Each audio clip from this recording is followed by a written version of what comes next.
Welcome to my new house.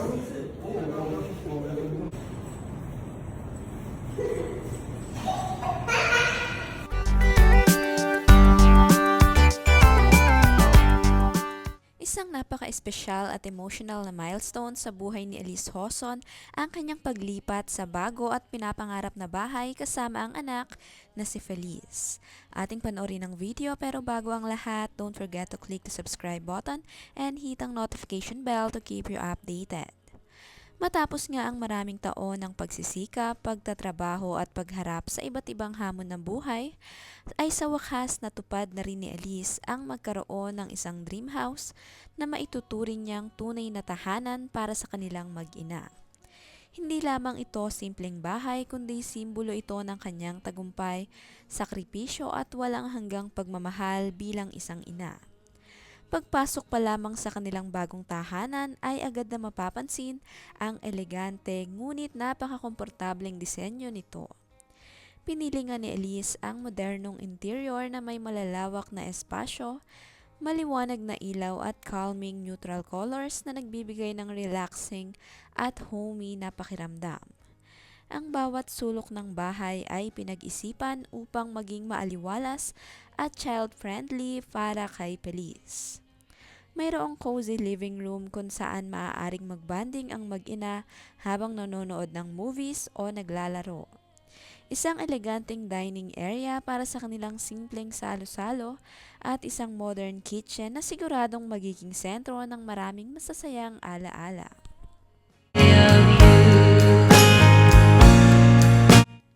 Isa rin sa pinaka-espesyal na bahagi ng kanilang dream house ay ang napakagandang kwarto ni Feliz. Makikita rito ang soft pastel colors, adorable decorations, top toys at mga cute na detalye na bagay sa kanyang masayahing personality. Talagang makikita kung gaano kamahal ni Elise ang kanyang anak dahil sa bawat detalye ng silid ay ginawa nga upang maging komportable, ligtas at masaya si Feliz habang lumalaki. Mayroon ding mini play area kung saan pwedeng maglaro at matuto ang bata araw-araw. We don't know. Our supernova tells us when we have to go.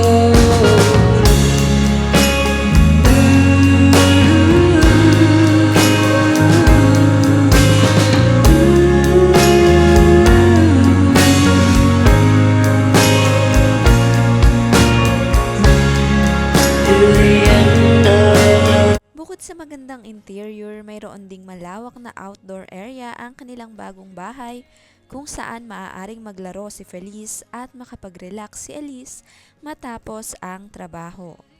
Ang simpleng hardin at outdoor space ay nagbibigay ng tahimik at preskong atmosphere na malayo sa stress at ingay ng syudad. Para nga kay Elise, mahalaga ang pagkakaroon ng payapang tahanan dahil gusto niyang lumaki si Feliz sa isang environment na puno ng pagmamahal, seguridad at masasayang alaala. Hindi naman nga maitatago ni Elise ang kanyang emosyon habang isa-isang inaayos ang kanilang bagong tahanan. Para sa kanya, ang bahay na ito ay bunga ng kanyang sipag, tiyaga at determinasyon bilang isang ina na gustong ibigay ang pinakamagandang buhay para sa anak.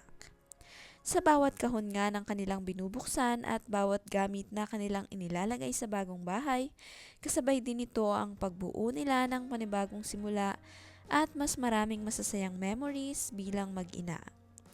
Marami nga rin sa kanyang fans at supporters ang natuwa at naging inspirado sa kanyang achievement.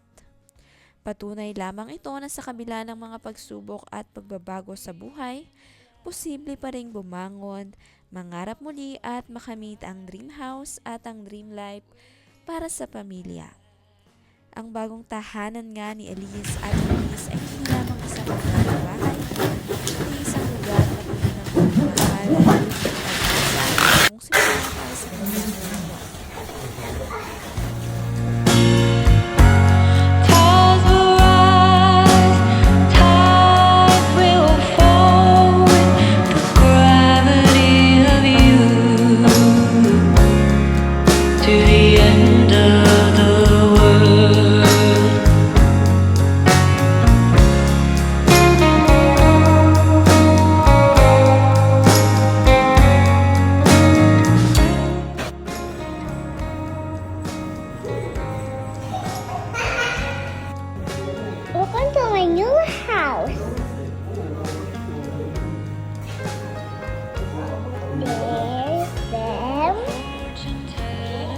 is me, Mario.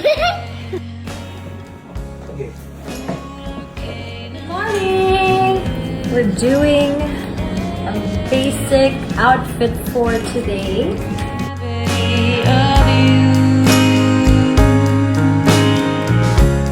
This is our new home. So we are moving to a new space. Tides will rise, tides will fall. It'll always be true. Tides will rise, tides will fall. There's nothing we can do.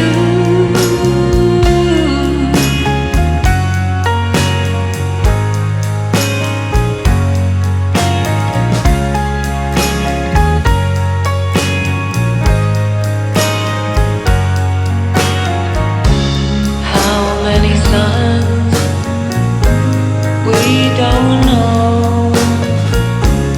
Our supernova tells us when we have to go.